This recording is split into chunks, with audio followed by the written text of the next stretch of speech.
hasta el momento. Luego, posteriormente, en las grabaciones sí podréis ver de manera más directa a los participantes o a los que hagan preguntas. 2 minutos y arrancamos.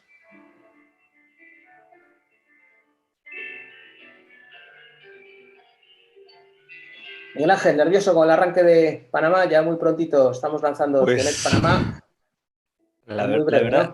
La verdad que sí, estamos contentos, motivados, ya tenemos ahí también un buen grupo de admitidos y pues tenemos gente de muchos países, va a ser el lanzamiento en Panamá, pero va a haber gente de Guatemala, de Nicaragua, El Salvador, Costa Rica y Honduras, ilusionados. Y también pues con muy buenos ponentes, como los ponentes de esta mañana en España, con mucha ilusión y con muchas ganas de seguir aportando a la comunidad. Muy contentos. Fantástico, pues que sea todo un éxito, estoy seguro que lo será, Miguel Ángel. Muchísimas gracias. Y como dices, pues siempre está el hormigueo, ¿verdad? Del día antes, ¿verdad? Siempre hay un poquito de hormigueo, de nerviosismo, pero bien, eso ya lo tenemos gestionado. Exacto, seguro que saldrá todo estupendo. Me alegro mucho. Bueno, pues a falta de un minuto, recuerdo a todos, por favor, que si sois tan amables, coloquéis vuestros vídeos en on para que os podamos ver las caras a todos y vuestros micrófonos en silencio. Y también os voy a pedir que, para los que no tengáis puesto vuestro nombre al lado de vuestra cara, coloquéis, por favor, vuestro nombre y el de la compañía, y si os cabe también el del país.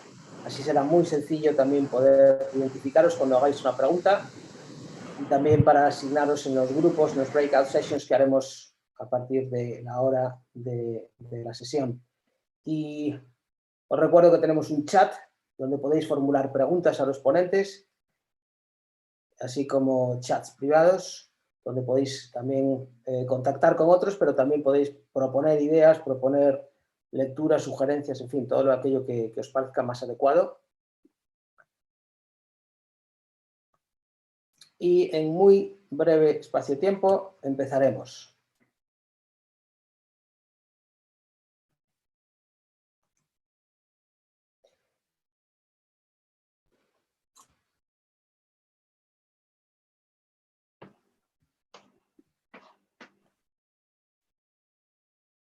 Bien, bienvenidos a los últimos que os habéis incorporado.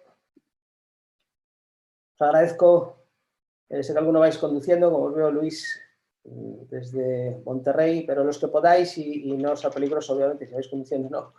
Pero poned vuestro vídeo on y así os podemos identificar y ver vuestras caras. Y os recuerdo y os agradezco también que pongáis vuestros nombres dentro del Zoom para poderos identificar. Gracias, amigo. Saludos.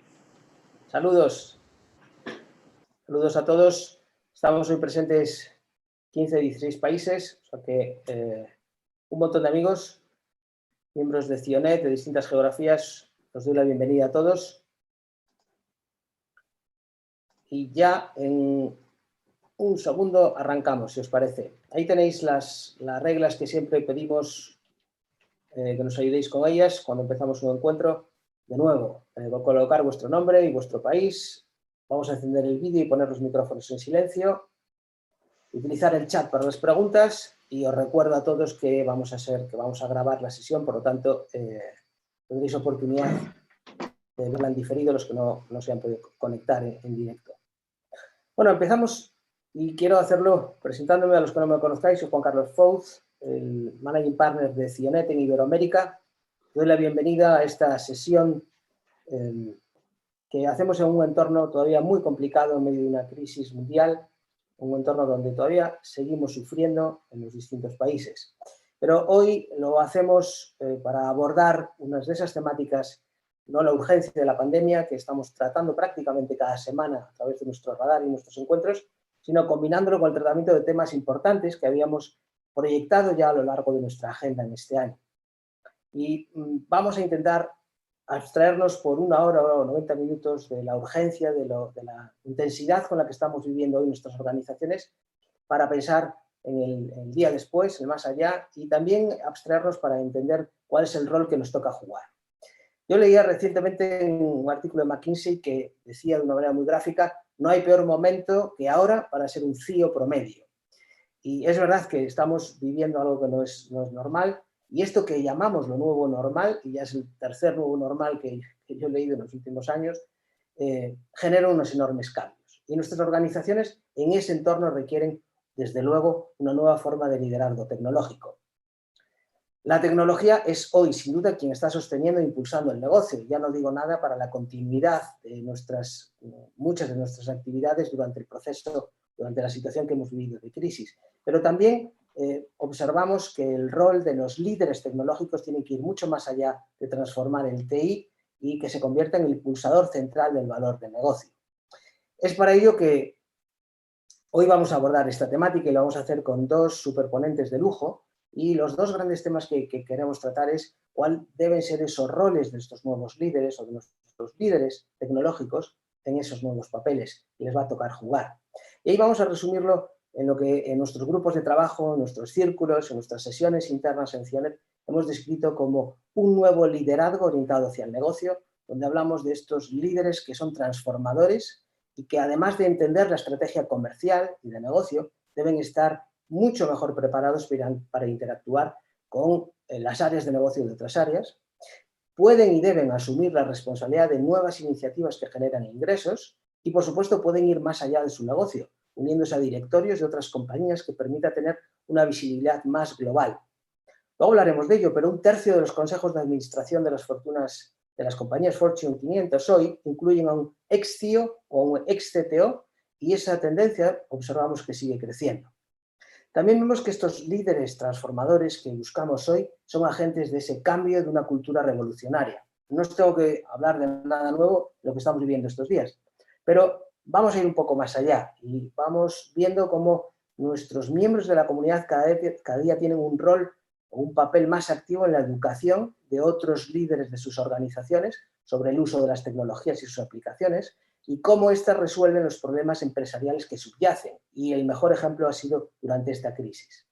También cómo infundir tecnologías en toda la estrategia de la organización y cómo compartir mejores prácticas y fomentar un sentido de comunidad que cada vez va más allá del puramente equipo tecnológico.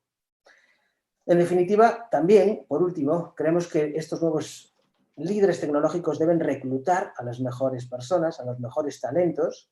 Si queremos reinventar el papel de la tecnología, necesitamos estrellas tecnológicas. Y sabemos hoy que las estrellas quieren trabajar con las estrellas. Por tanto, debemos prepararnos para un entorno más complejo a la hora de reclutar y retener a esos líderes. Para hablar de todos estos temas, tengo hoy el enorme placer de dar la bienvenida a dos buenos amigos que saben mucho sobre el liderazgo y sobre el rol que distintos directivos deben tomar en sus organizaciones. Y lo vamos a hablar desde dos ópticas que no es habitual o que no son habituales en CIONET. Uno es cómo mejorar el posicionamiento y la marca personal de estos líderes tecnológicos que cada vez tienen que tener un rol más activo. Y segundo, cómo influir más en la estrategia económica, en la estrategia de fondo de la organización, desde dentro y desde fuera. Y por tanto, cuál es el posible rol de nuestros líderes tecnológicos a través de los consejos. Y hablaremos y abordaremos desde distintos consejos.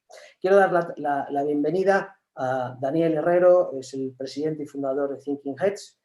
Buenas tardes, Daniel. Hola, ¿qué tal? Buenas tardes, Juan Carlos. Buenos días a nuestros amigos de Latinoamérica. Muy buenas tardes, muy buenos días. Creo que hemos perdido tu vídeo, o al menos yo no te veo, pero sé que estás ahí. Y quiero también dar la bienvenida a Jaime Grego. Jaime, buenas tardes. Voy a esperar un poquito y te voy a dar la bienvenida dentro de unos minutos, si te parece. Buenas tardes. Buenas tardes. Muchas gracias a los dos por participar.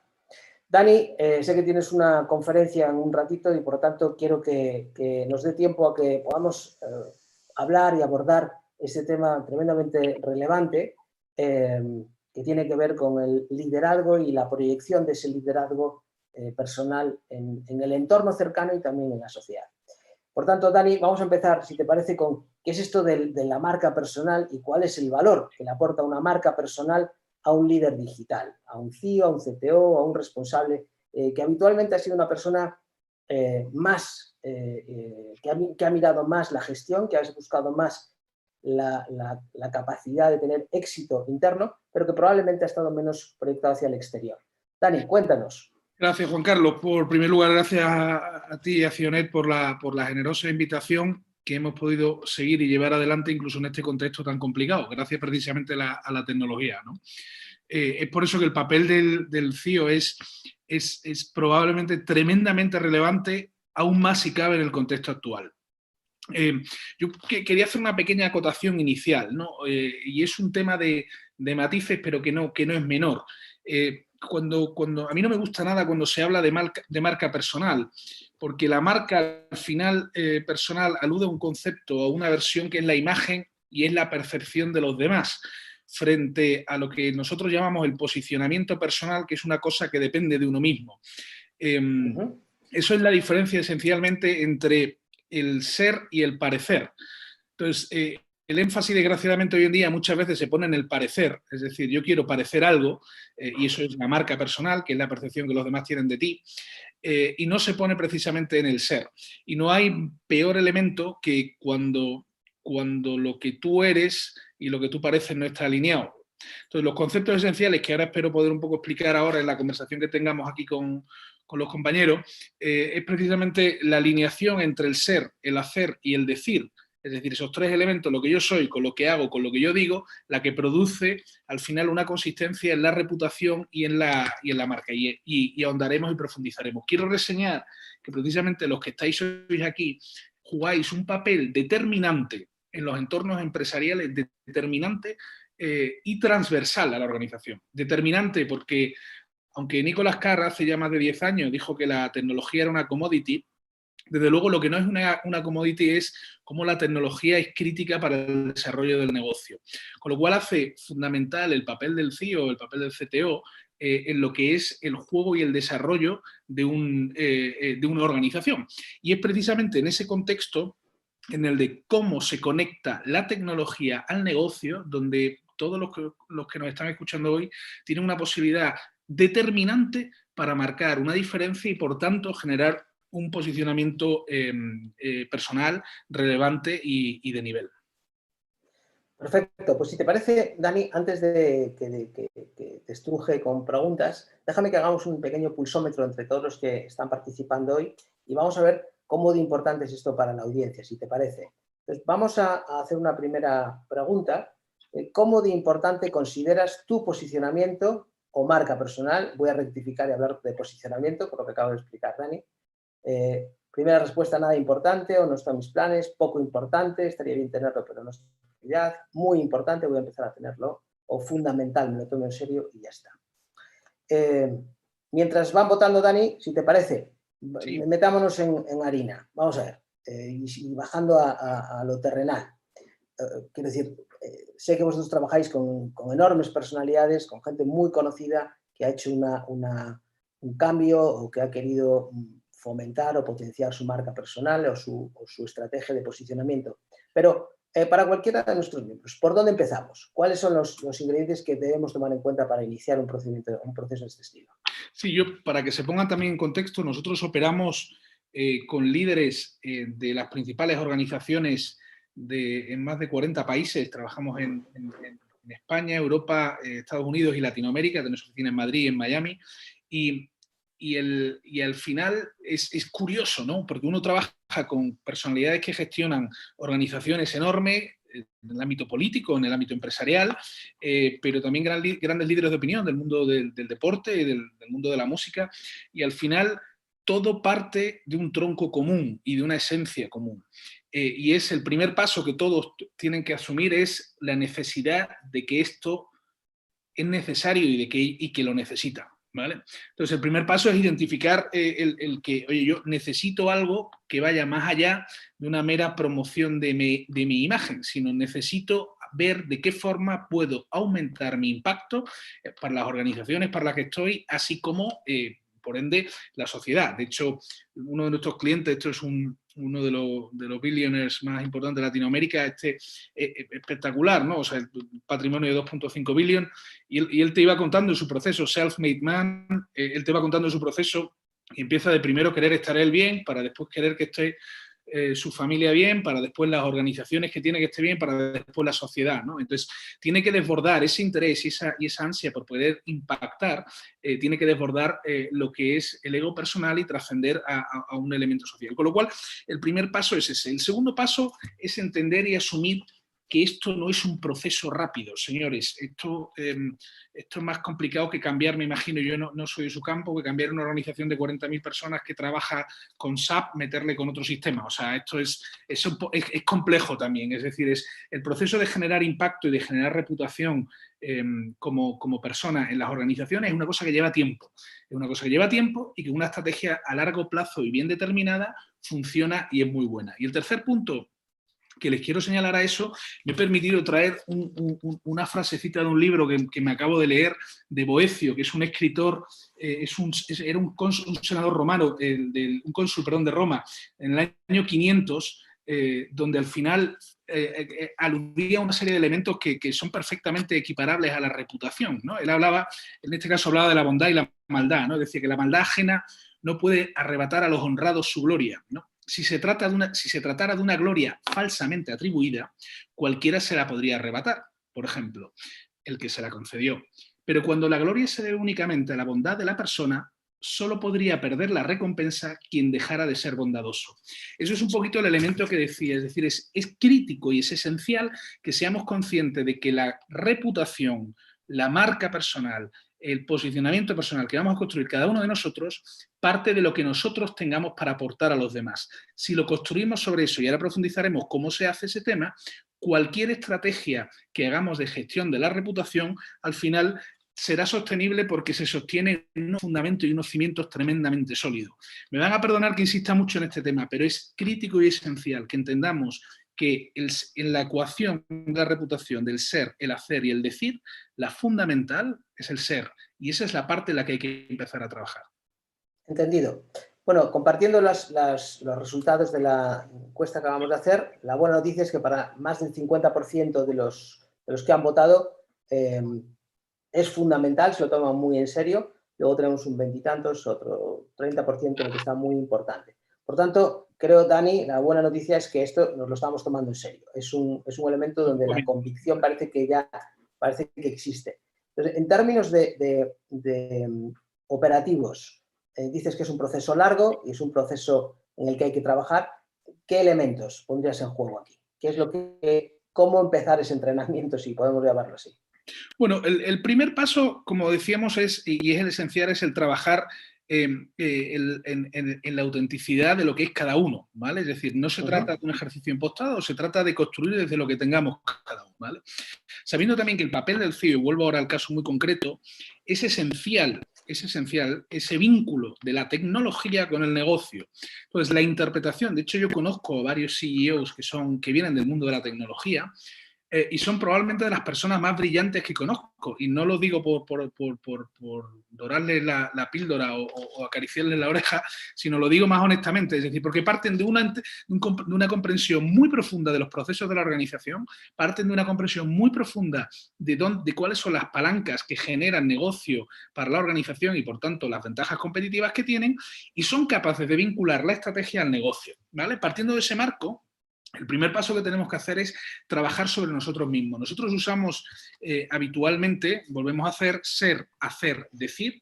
Decir es lo último. Vamos a trabajar en el ser para luego que eso se refleje en lo que nosotros hacemos. El primer paso que nosotros trabajamos ahí siempre, e insisto, esto lo hemos hecho desde presidentes de gobierno hasta artistas, deportistas, CEOs de grandes compañías, es el mismo, que es todo a partir del análisis individual, ¿vale? Es decir, si al final ese análisis individual, simplificándolo, les voy a proponer 3 ejercicios muy sencillos, que requieren tiempo si lo queremos hacer bien, pero son muy básicos. El primero, cojamos nuestra biografía personal, ¿vale?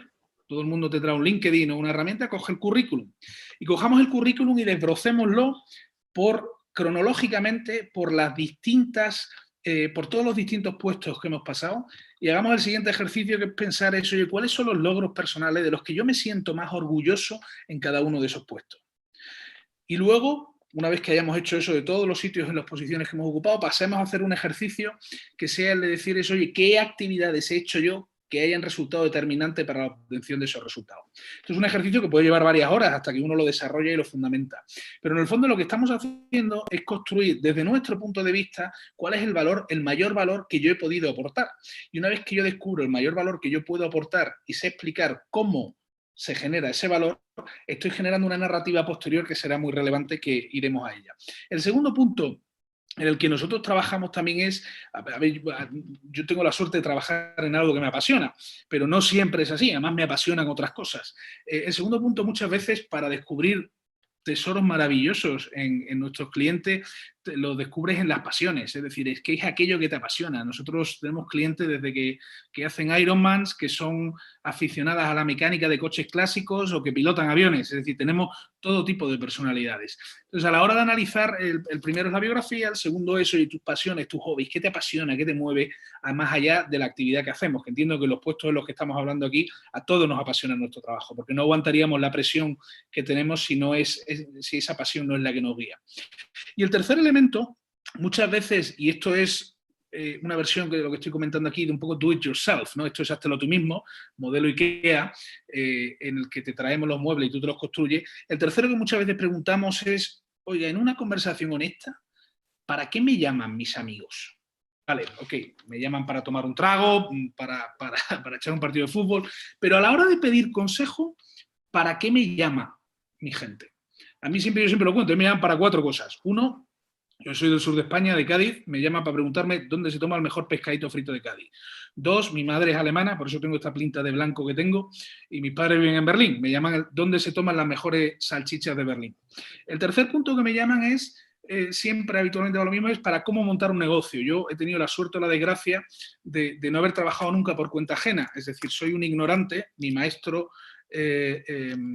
soy un ignorante, mi maestro es un ignorante porque soy autodidacta al 100%. Entonces, mucha gente me llama para cómo construir, armar negocio. Y la cuarta, que es la gente me suele consultar a mí personalmente, es, oye, cómo en el desarrollo de su carrera profesional, cómo cuando se va a reinventar, etcétera, cómo poder enfocar. Y esto es una cosa que me sorprende, porque me ocurría con gente, estoy hablando de board members de niveles muy altos, muy elevados, que te llaman simplemente para, vamos a comer, cuéntame un poco qué visión tienes de este tema. Al final, si yo saco esa línea en común, me llaman para esas 4 cosas. Es decir, significa que mi entorno más cercano me tiene ubicado en esas 4 cosas.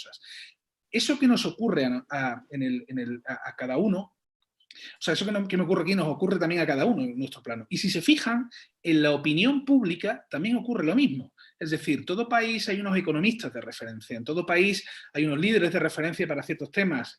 Entonces, lo que se trata esencialmente es yo, para mi entorno más cercano, ya sea profesional o personal, ¿para qué me suele llamar la gente para consultar? ¿Vale? Entonces, esencialmente son esos tres ejercicios que permiten hacer ese primer análisis de dónde estoy posicionado. Para luego, perdona, Oscar, ¿sí? Sí. Adelante. No, dale, por favor.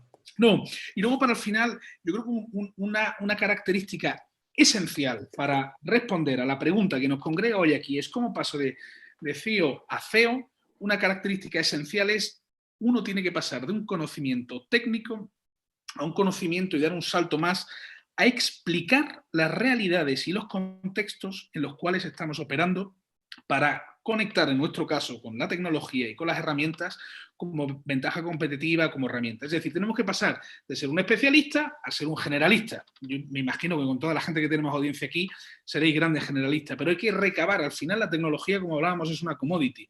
Lo importante son los principios que seamos capaces de manejar, los principios que seamos capaces de manejar para entender la tecnología que va a estar cambiando constantemente y cómo aplicarla al negocio. Perdona, Juan Carlos.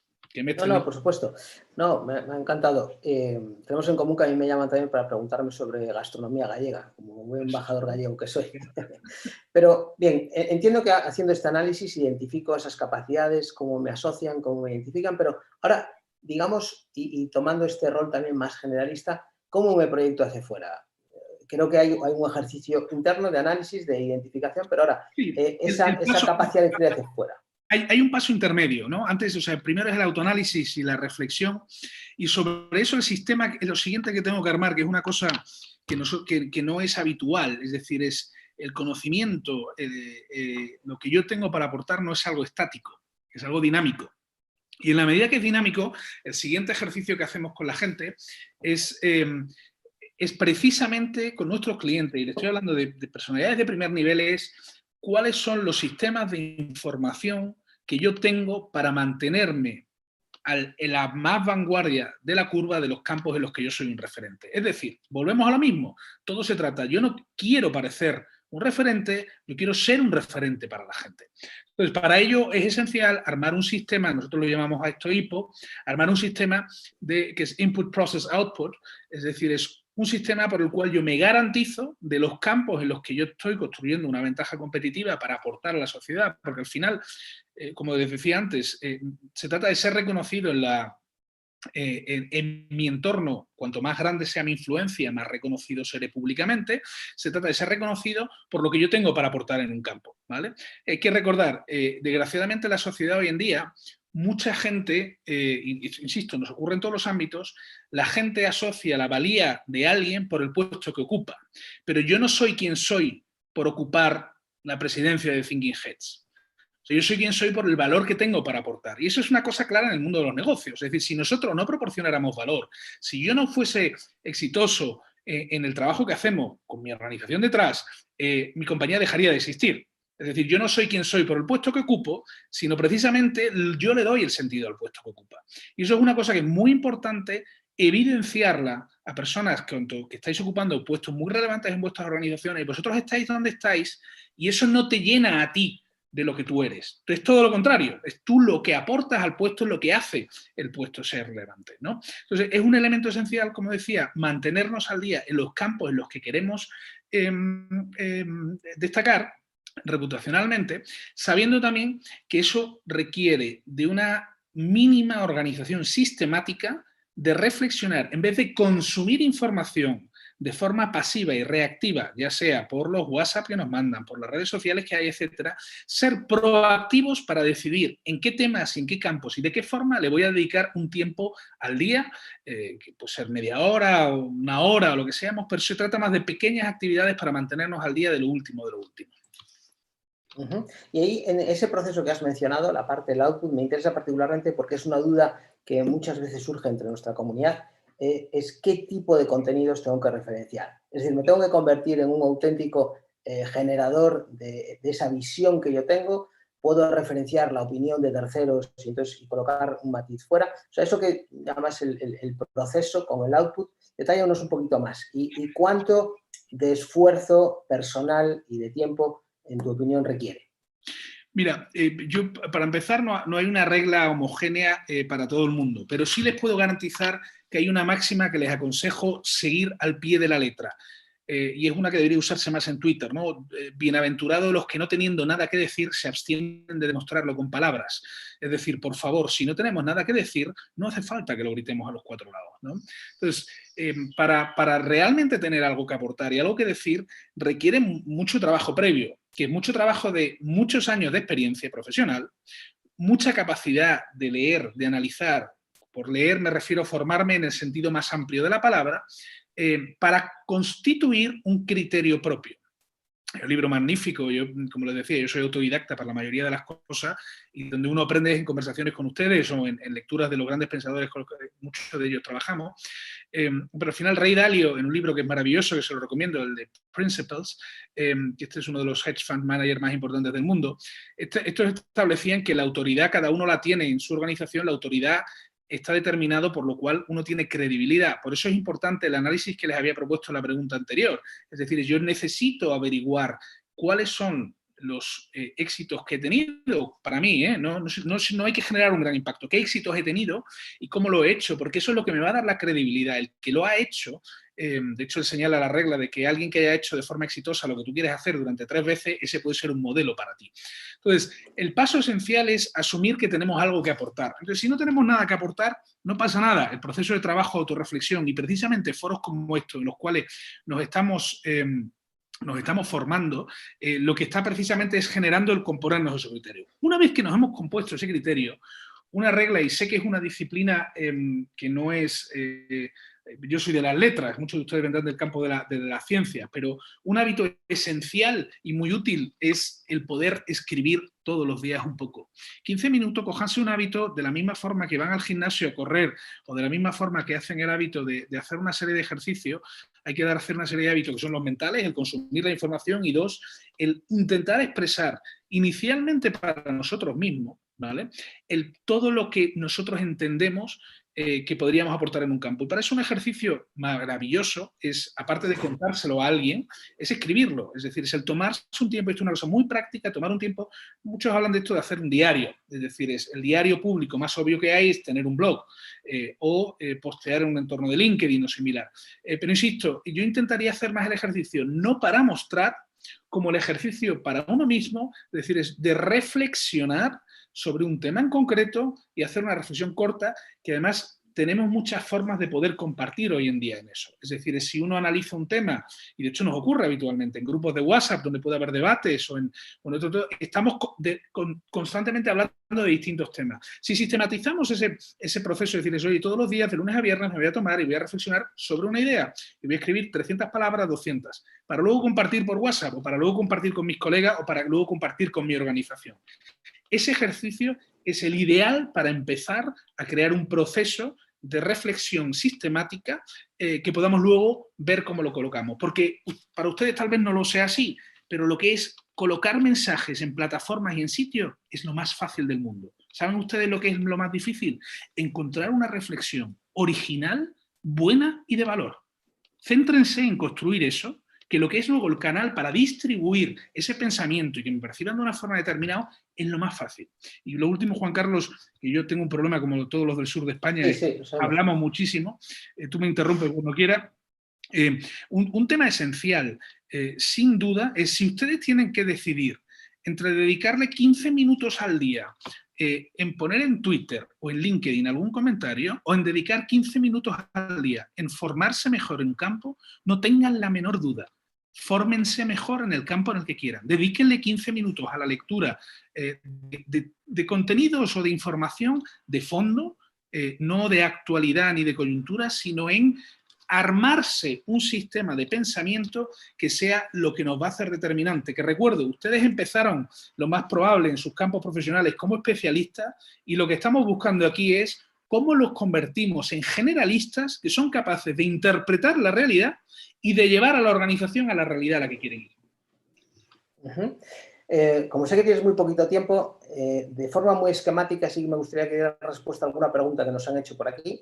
Por ejemplo, pienso que el equilibrio entre lo que quieres ser y lo que realmente pasas a ser, dice José Arriaga. ¿La marca personal no es consecuencia de la forma de ser de cada uno o de cómo te referencian los otros? Algo lo has mencionado, pero... Sí, vuelvo otra vez al principio que he dicho. A ver, la marca personal es cómo te perciben los demás. Entonces, para mí, me van ustedes a perdonar, pero me parece un ejercicio de melancolía el que yo ponga mi valía y mi felicidad en cómo me perciben los demás. Es decir, si yo pongo mi valía en cómo soy y lo que yo tengo para aportar a los demás, antes o después, como leí el texto de Boecio del año 500, que decían que era el último romano y el primer escolástico, es mucho más importante construir los fundamentos, con perdón, que pintar la ventana de la casa. Es esencial trabajar en... Entonces, porque al final, no nos engañemos, habrá gente a las cuales les caiga mejor, les caiga peor, que me percibirán mejor o peor, pero es esencial la construcción de esos fundamentos. Por eso nosotros hablamos de posicionamiento personal y no de marca. El posicionamiento me genera una buena reputación. La marca me puede generar inseguridad. Gerardo nos dice, y es una pregunta muy directa, coincido con lo del posicionamiento personal, pero estoy cansado, dice Gerardo, de ver lobistas, muchas veces perfectos, inútiles, que no paran de crecer dentro de las organizaciones. A veces ser, hacer y decir no alcanza. ¿Qué tiene ese tipo de lobistas que esta regla no incluye?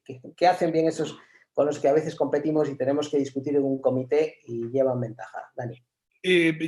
Nosotros tenemos, y es el asesoramiento que hacemos también a muchos de nuestros clientes, volver a insistir. Es decir, en el largo plazo, y cada vez, desgraciadamente, siento decirles una cosa que no es conocida, o sea, que no es actualmente demasiado, no está en boga, que es precisamente muchas veces depende, el éxito o el fracaso hay que medirlo dentro de una escala temporal crítica. O sea, tú puedes tener éxito en un movimiento, pero puedes tener fracaso en una carrera.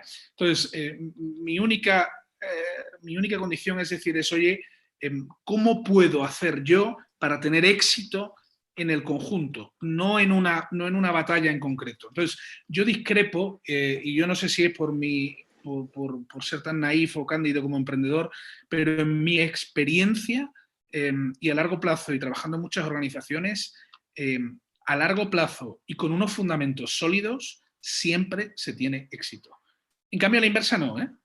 Si tú no tienes fundamentos sólidos, te puedo asegurar que tu éxito no es sostenible. Va a ser pasajera. Estoy de acuerdo. Siempre. Entonces, como última recomendación, te diría, somos un colectivo, casi 8.000 miembros, muchos líderes tecnológicos, digitales, entornos de gran compañía, multinacionales, algunos líderes globales. ¿Cuál es tu recomendación para ser esos líderes influyentes que de verdad consigan la transformación de sus organizaciones, pero que a su vez consigan el reconocimiento interno de esas organizaciones a las que se les entrega la responsabilidad?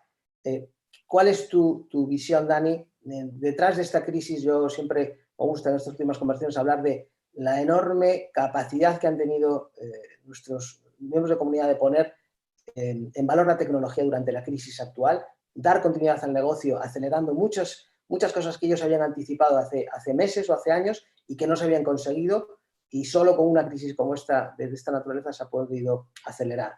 Danos tu último consejo.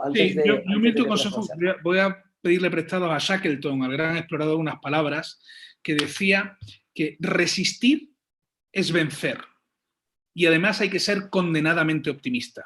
Entonces, recordemos ser, hacer, decir. Todo lo que trabajemos en mejorar nuestro ser, y Warren Buffett lo único que hace es estar leyendo todo el día, y es uno de los visionarios más grandes que hay en el mundo. Todo lo que trabajemos en formarnos, en ser capaces de mejorar nuestro criterio, en mejorar nuestro análisis, en lo que tenemos para aportar, cuanto más trabajemos en eso, más éxito a largo plazo tendremos. Y esto es una carrera de largo plazo, de resistir. Finalmente, aunque veo aquí que señalan algunas que las empresas son cortoplacistas, eso está cambiando con el modelo que hay. Tienes a BlackRock invirtiendo solo en modelos de empresas sostenibles, en las cuales están apostando por el largo plazo y por la sostenibilidad. Lo que desde luego la empresa es a corto plazo, pero sus vidas no son a corto plazo, igual que las nuestras. Nuestra vida es al final a largo plazo. Pues todo lo que yo invierta en mejorar y en construirme unos fundamentos más sólidos, van a revertir en cada uno de nosotros. Y eso, aunque cambiemos de organización, siempre permanecerá con nosotros. Y la última y la tercera pata, y cada vez que hablo con públicos como los que estáis hoy aquí, es señalar que tenemos que pasar del técnico, tenemos que pasar del especialista al generalista, y en cualquier organización. Y para eso ustedes juegan una herramienta esencial, es ser capaz de identificar las palancas críticas. Precisamente en un entorno tan cambiante como el de la tecnología, ser capaz de tener los principios que nos van a determinar cómo esas herramientas pueden ayudar a un negocio. Y eso requiere entender las herramientas, que no todo el mundo lo puede hacer, pero ustedes sí, y entender un negocio, que eso hay más candidatos que compiten para su puesto. Pero si ustedes entienden las herramientas y extienden el negocio y son capaces de unir ambas cosas, y eso requiere un pensamiento global, al final los líderes son capaces de hacer, normalmente es definir muy bien los problemas a los cuales nos enfrentamos. Para definir muy bien los problemas a los cuales nos enfrentamos, requiere un paso previo, que es entender muy bien la realidad. Esto no es como el business case de Harvard, que te traen 17 folios con el problema definido. La realidad no son 17 folios, la realidad son 2.500 folios, de los cuales tenemos que elegir cuáles son las 17 páginas que aplican a nosotros. Y eso solo se puede hacer a través del trabajo y el desarrollo personal, con foros como los que están ustedes aquí haciendo, para los cuales les doy la enhorabuena y les agradezco mucho que me hayan invitado hoy aquí. Creo que el 13 de mayo estará una sesión más larga. Sí, vamos a hacer una sesión un poquito más larga, otra sesión. Acompañarles. Gracias, muchas gracias, Daniel, por acompañarnos hoy, y nos vemos muy pronto. Hasta mayo. Chao. Quiero dar la bienvenida ahora y agradecerle también su presencia hoy a Jaime Grego, con el que me une una amistad hace ya también unos cuantos años. Jaime, bienvenido. Tal, gracias Juan Carlos, y muchas gracias a Cionet por invitarme. Gracias por participar. Jaime, board member de Advisory Board Architects, ahora nos vas a contar exactamente lo que hacéis, pero yo te he visto en estos últimos años viajando por todo el mundo, ayudando a muchísimas organizaciones de distintos tamaños a configurar sus consejos de administración, asesorándoles y dándoles ingredientes y elementos. Creo que una de las piezas, como decía al principio, en esta conversión de nuestros líderes tecnológicos en algo que va más allá de la gestión de la tecnología y del éxito de esa tecnología, en el impacto del negocio, está en la participación de una manera mucho más estratégica. Y una de las vías claras es el Consejo de Administración. Somos conscientes que prácticamente un tercio de todos los consejos de administración de las compañías Fortune 500, decía al principio, tienen un ex-CEO o un ex-CTO. Y entiendo que eso tiene una razón de ser. Explícanos, si te parece, para empezar, Jaime, qué es lo que hacéis y cuál es la visión, si te parece, cómo un líder tecnológico hoy puede y debe influir a través de consejos de administración, con qué nivel de profundidad podría hacerlo y un poco cuál es el esquema habitual de este tipo de participación. Perfecto. Pues muy rápidamente os cuento lo que hace Advisory Board Architects. Se reparte en 4 pasos, que el primero es que tiene que ver con cómo ayudar a crear un órgano de gobierno, tradicionalmente lo que se conoce como consejo, directorio, junta directiva, dependiendo en qué país estés. Lo que hacemos nosotros es ayudar a las compañías a entender qué órgano de gobierno es el que les va a ir mejor para el momento estratégico de la compañía en el que están. Segundo, ayudarles a poblarlo, ¿no? A llenarlo de gente.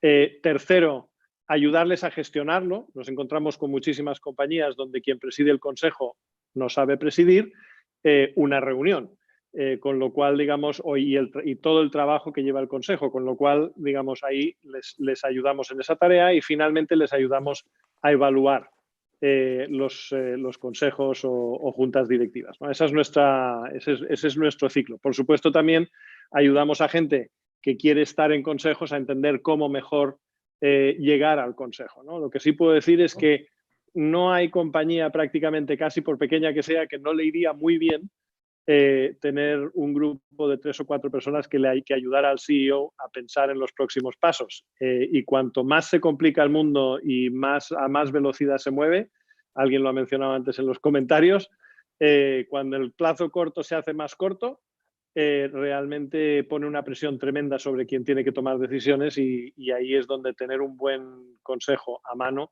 les puede ser muy útil. No sé si te he contestado. Entonces, perfecto.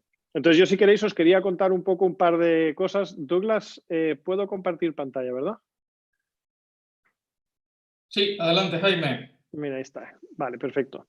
Bueno, o sea, yo lo que os iba a contar rápidamente, por lo que me pidió en Cionet, era, digamos, cómo llegar a un consejo, por un lado, y por otro lado, cómo impactar una vez que se llega, ¿no? Como pregunta previa, y si la queréis ir contestando en el chat, está, si queréis, cuál debería ser el objetivo de un consejo o de un directorio para ver qué pensáis, ¿vale? Entonces, en el cómo llegar está 3 cosas que hay que tener en cuenta. ¿Qué es lo que yo aporto a un consejo o a un directorio? ¿En qué consejo debería estar yo? ¿Dónde? Y finalmente, ¿cómo me organizo para llegar a ese consejo, ¿no? En el que aporto, me hace gracia lo de Dani porque el tema de especialistas versus generalistas vuelve a salir.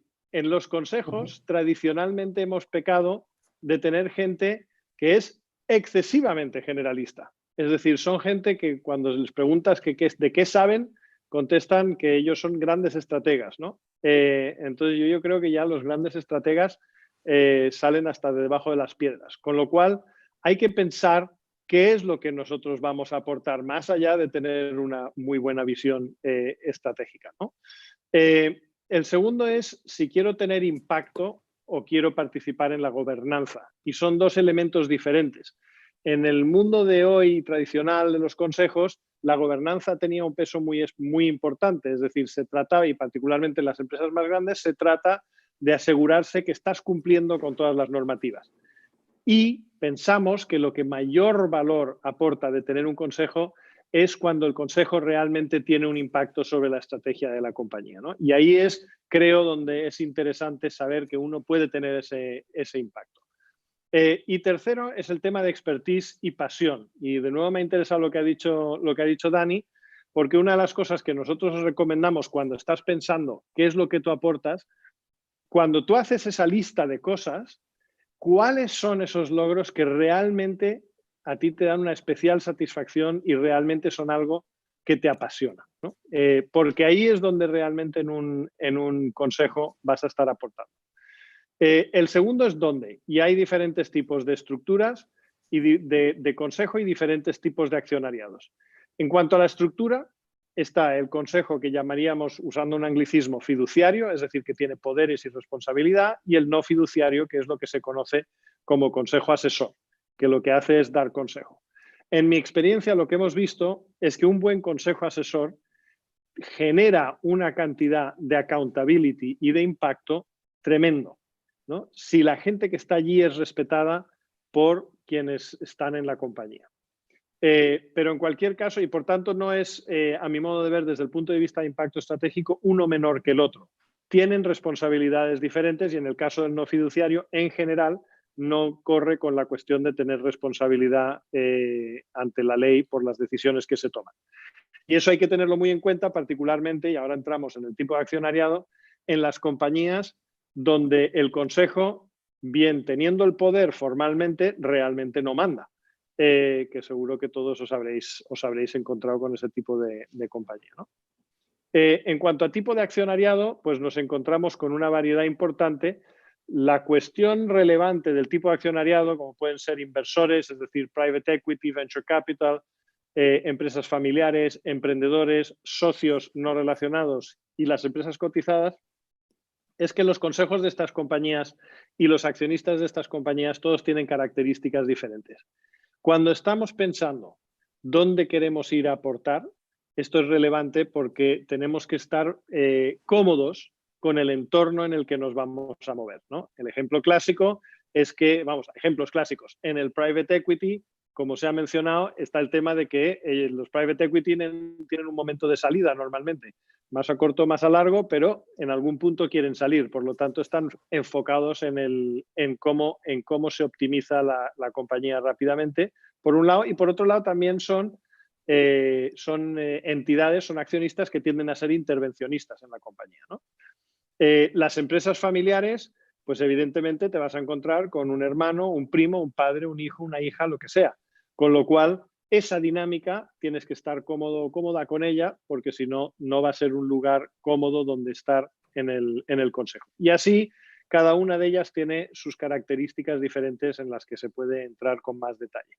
Esto tiene también un impacto en la retribución normalmente, porque estas compañías y este tipo de accionistas tienden a retribuir de una forma diferente y tiene, más importantemente, una consecuencia bastante clara en cuanto a la influencia que podemos llegar a ejercer o el impacto real que podemos llegar a tener.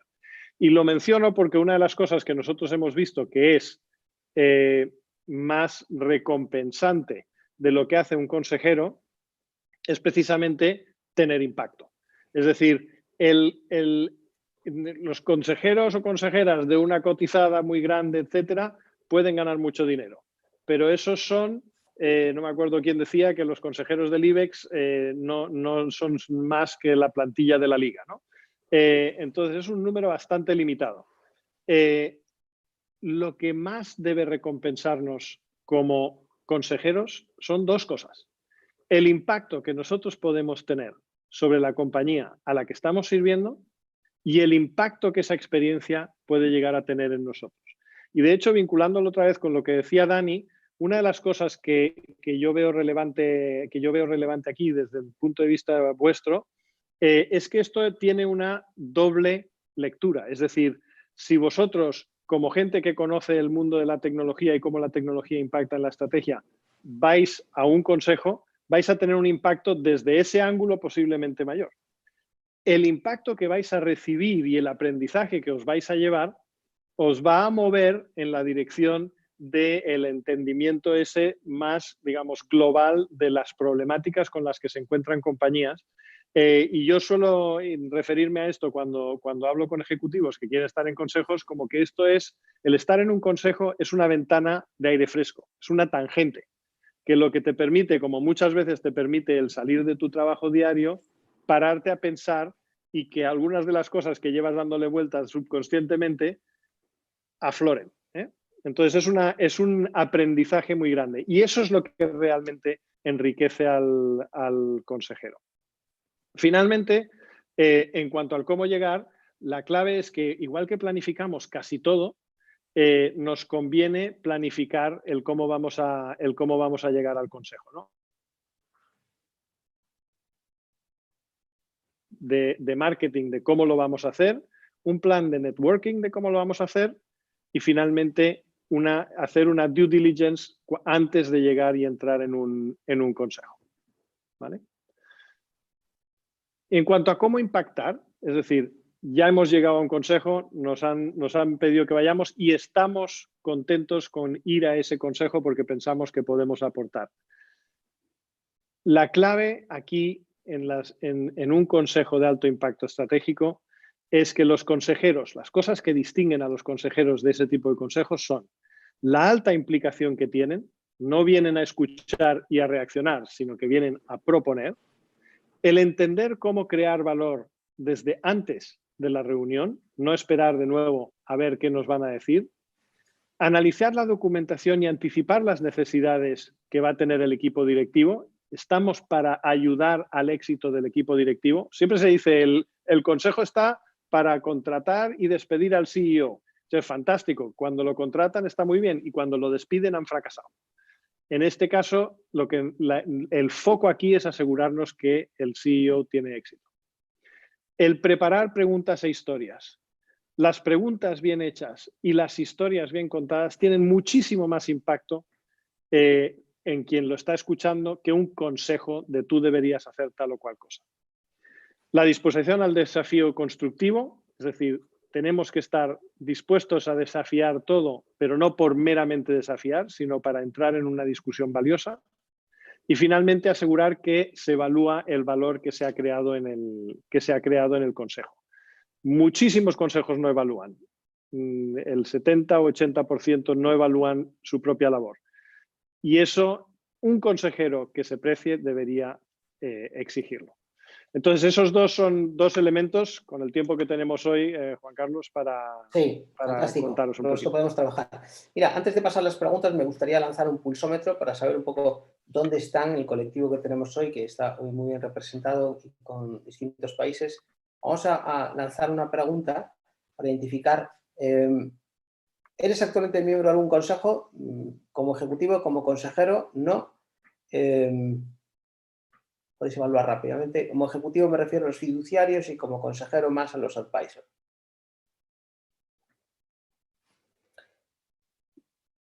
Ahí esperando respuesta, pero vamos a identificar rápidamente en torno al 60%, Jaime, de la audiencia que no forma parte. Hay dos preguntas que me gustaría que contestemos, que vienen del grupo. La primera es ¿qué peso está cobrando ahora mismo los no fiduciarios respecto a los fiduciarios? Es decir, con este dinamismo, este cambio y la ausencia de regulación en muchos sectores, ¿cuánto representa hoy los consejos de los advisory por respecto a los consejos tradicionales? A ver, ¿y cuál es la evolución? Mira, casi, o sea, yo creo que hay que distinguir, digamos, lo que es un consejo meramente formalmente constituido, donde los consejos de administración, es decir, los fiduciarios, son la inmensa mayoría porque cada sociedad lo tiene que tener de la manera que sea. Tradicionalmente, cuando lo que se ha querido es tener una voz externa, una voz diferente para poder escuchar, se ha tendido a recurrir al consejo de administración, al fiduciario. Cada vez más lo que se está viendo es la utilización de los consejos asesores, porque te permiten tener realmente para mí el mismo impacto que un consejo de administración, incluso a veces más, porque lo puedes enfocar mucho más en determinadas direcciones, sin atribuirles responsabilidad a los consejeros. Que dado que la legislación se está poniendo bastante dura y peliaguda, y además esto es verdad en casi todos los países, el tener responsabilidad realmente solo la quieres tener si de verdad mandas. Porque si no es peligroso. Clarísimo. 57% no están, 20% de los que han contestado sí son consejeros y un 23% son ejecutivos. O sea, tendremos ahí un 20-20-60 casi. Cerramos esta y lanzamos una siguiente que es el interés, si os parece. ¿Te gustaría formar parte de un consejo o estar en un consejo en un futuro cercano? Vamos a ver también cuántos de vosotros tenéis interés.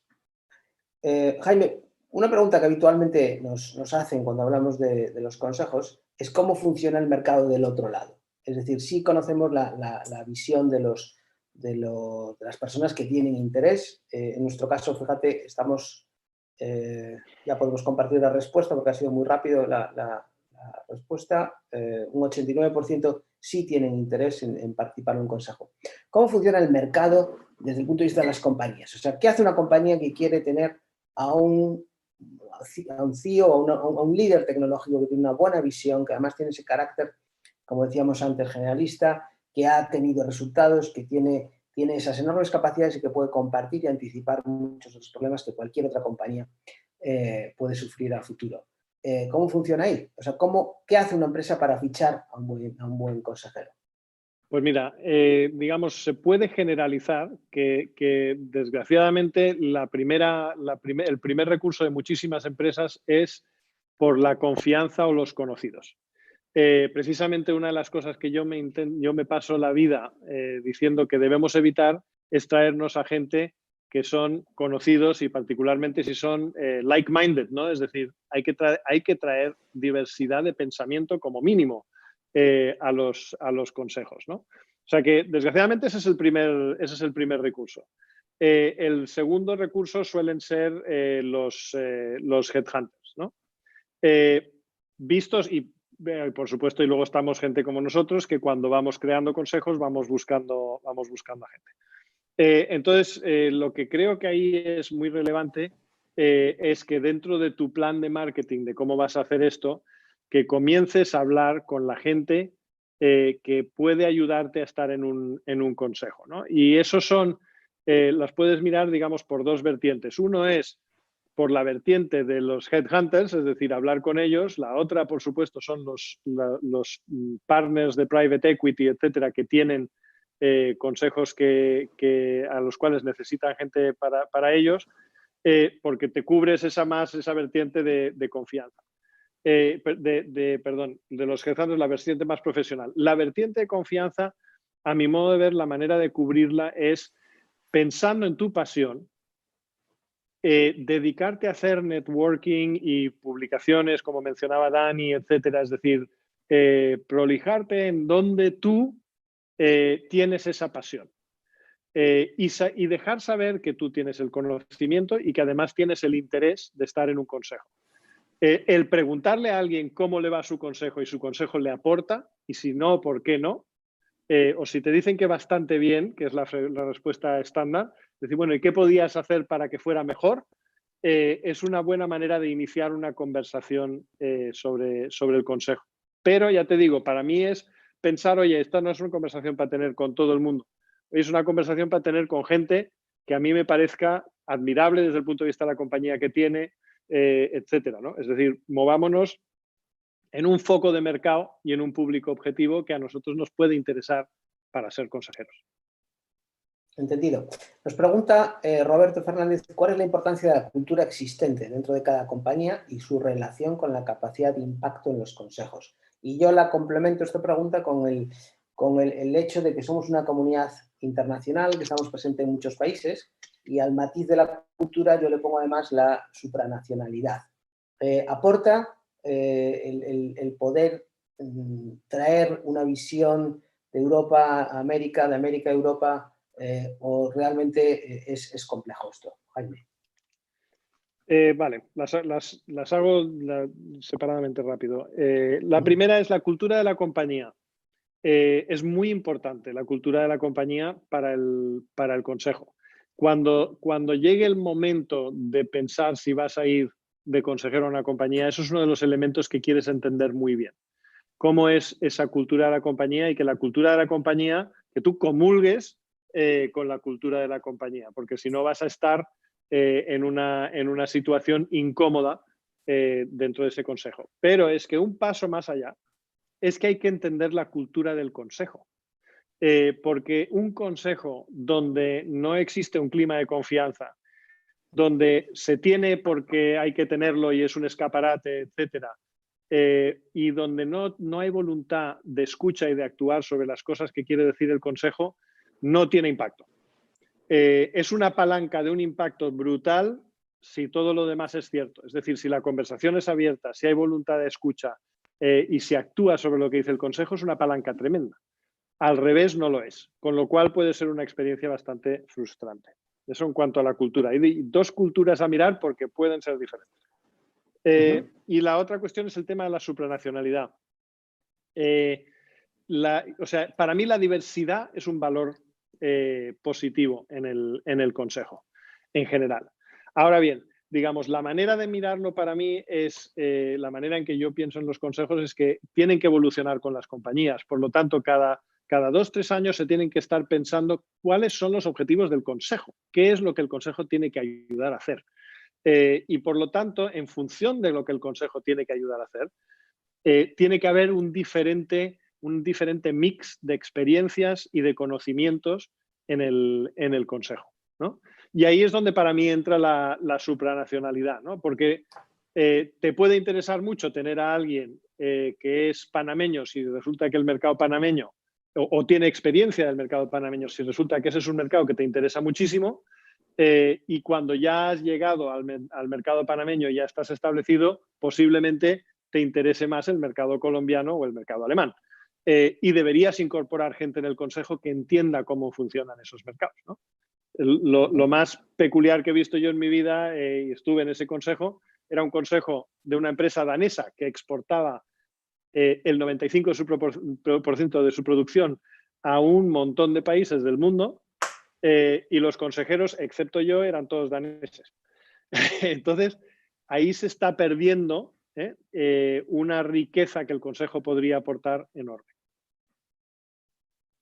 Fantástico. Y última pregunta, antes de pasar a la sesión sobre Breakout Session, el formar parte de un consejo, ¿lo ves como destino para un perfil como un former CEO o lo ves como parte del recorrido profesional? Quiero decir que ¿cómo es en general la política entre las organizaciones en las que yo formo parte y la posibilidad de formar parte en activo? ¿O es una posición más para futuros años una vez que deje mi posición activa? Yo creo que o sea, en este momento es lo típico en este momento. Ha venido siendo muy típico que este es un sitio donde va la gente al final de su carrera, ¿no? Los consejos están llenos de gente con el pelo gris o blanco. Y eso, a mi modo de ver, es una lástima, ¿no? Pero hay que hacer un doble proselitismo en ese sentido. Uno es convencer a las organizaciones de que la gente que está en activo tiene mucho que aportar, tiene los pies muy en el suelo y muy en el mercado, por lo tanto puede aportar cosas tremendamente actuales y relevantes. Y que por el hecho de estar hay un poco perder esa desconfianza de que si yo traigo a alguien que está en el mercado, ¿qué hará con la información, ¿no? Por lo tanto, ese es un tema que hay que perderlo porque yo la verdad es que lo he experimentado y no es un riesgo, o no es mayor riesgo en un sitio que en otro. Y la otra es el proselitismo hacia el interior, perdona Juan Carlos, que es explicar a las compañías que sus ejecutivos de alto nivel, su C-suite, estén en consejos es un valor para la compañía, porque te encuentras con muchas que también tienen esa desconfianza, ¿no? Es decir, ¿por qué se tiene que ir? Y eso en España es más frecuente que en otros lugares. Y eso es algo de lo que hay que convencer a las compañías, porque en otros sitios es bastante habitual que como camino para CEO te pidan que estés, de tu compañía, te pidan que estés en consejos de otras compañías.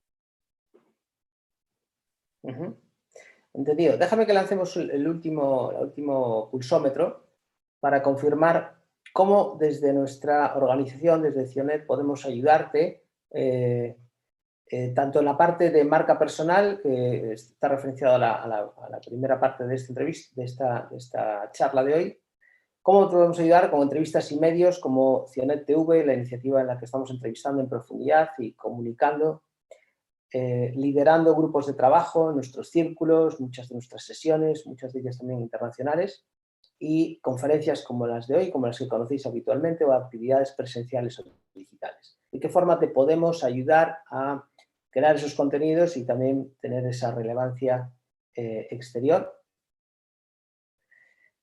Y Jaime, mientras van votando, has mencionado yo varias, pero antes te referenciaste al plan, a ese plan personal. 2 tips muy rápidos para todos los que están hoy presentes. Aquellos que tienen interés, que además tienen esa pasión, que tienen una vocación clara de actuar. Siguiente paso para mañana. Para mañana. Hay 2 cuestiones. Para mí es definir las empresas que tienen objetivos que coinciden con el perfil de lo que a ti te apasiona. ¿Vale? Entonces es para empezar a pensar en cómo tú defines bien ese perfil, es pensar qué tipo de compañías te resultan atractivas como para estar en el consejo, porque algo te tira hacia allí, ¿no? Y de los ejemplos, digamos, muy grandes, destilar cuáles son las características que te llaman la atención para buscarlas en otras compañías. El otro tip, que también está relacionado, de hecho, con lo que mencionaba Dani, es que el CV al uso, el currículum vitae al uso, no es tan útil para quien está buscando un consejero, ¿no?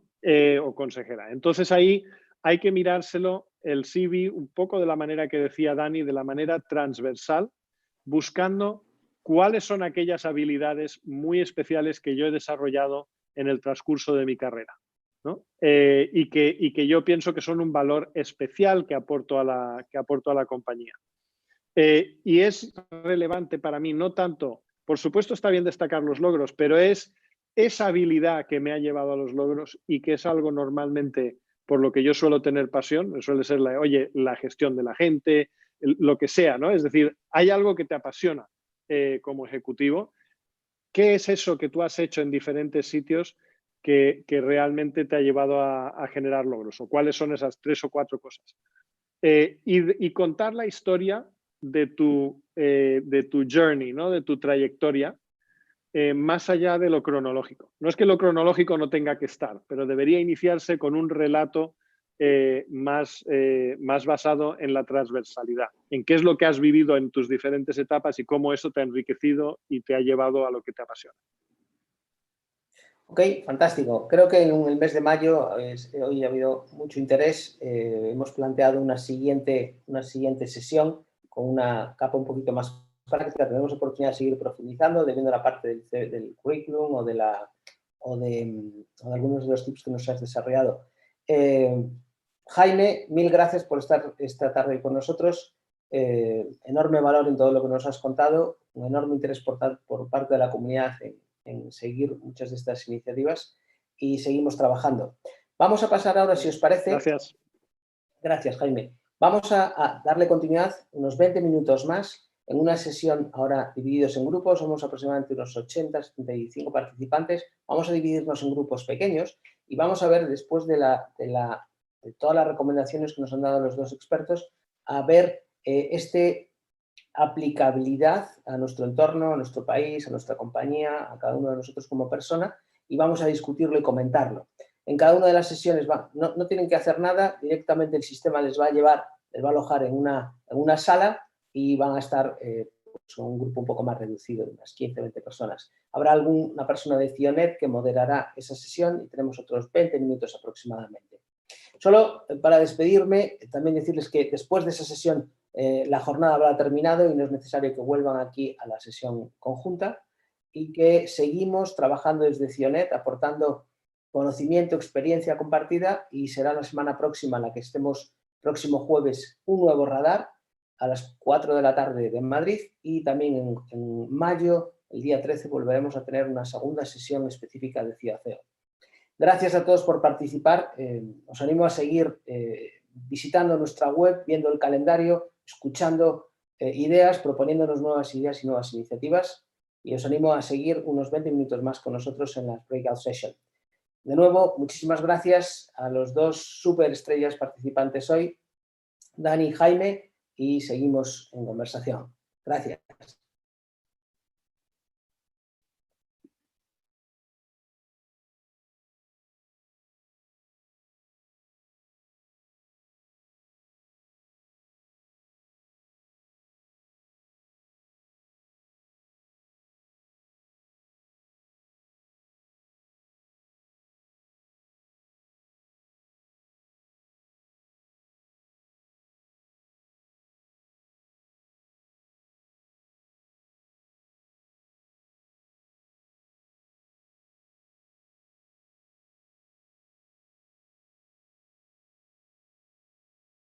Tiene que haber salido todos ahí para uniros para que se puedan unir a las diferentes, una invitación a las diferentes salas.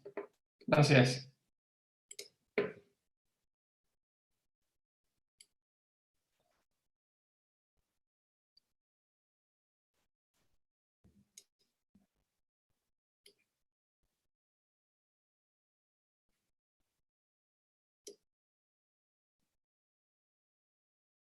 Hola Jorge, hola Luis, hola José Manuel. Hola, ¿qué tal estás? Hola, Tenéis ¿qué que tal? tener ahí para que os podáis unir a las diferentes salas. ¿Perdona? Sí. Os tiene que haber llegado una pequeña invitación para que puedan unirse a las pequeñas salas que hemos creado. ¿A través del chat? Sí, aquí en la pantalla tiene que haber salido una invitación para que podáis entrar a las salas. No. ¿No? No.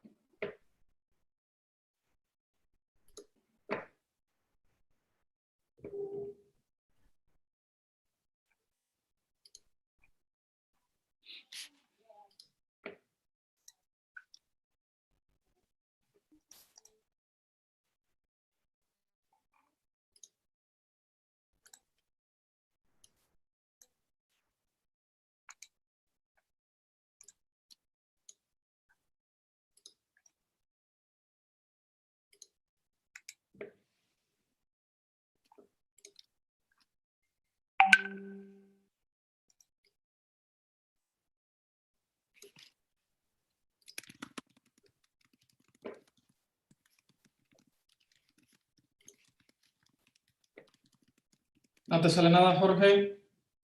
Edgar, José Manuel. No.